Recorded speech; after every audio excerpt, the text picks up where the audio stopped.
2004年，錢嘉樂正式成立自己嘅字頭錢家班，係當今香港最活躍、規模最大嘅飛車特技團隊。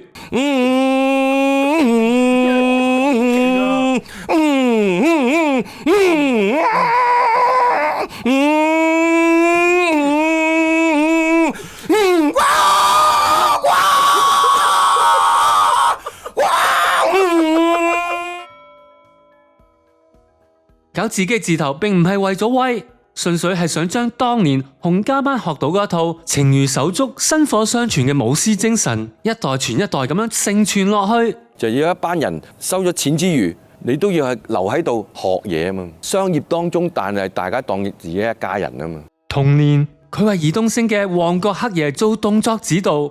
導演佢係好想拍實正嘅，即係譬如小寶同我講啊，呢套戲我最多開6槍嘅啫。佢劈走咗傳統誇張嘅大爆炸，建立出一套極具壓迫感嘅寫實動作風格。我就由冇乜爆破、冇乜開槍，我諗另外一啲動作咯，即係門徒嘅選手啊，我個黑夜嘅撞到啊，吳彥祖爆晒光啊個門鎖啊。到咗2012年，錢嘉樂聯同黃偉輝、吳海棠憑住車手一舉奪得第49屆金馬獎最佳動作設計。得獎的作品是車手錢嘉樂、黃偉輝、吳海棠。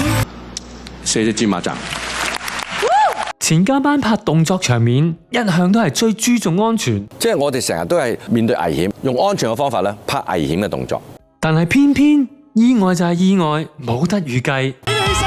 2006年，歡樂滿東華當晚一個重頭戲，Yumiko做空中飛人，錢嘉樂負責做接應。當時錢嘉樂大力一捉，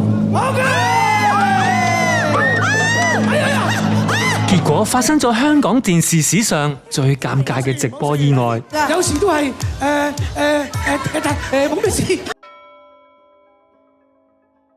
對於呢個公關災難，錢嘉樂公開一力承擔，表示如果鄭希怡冇人要嘅話，佢會認頭。有冇事啊？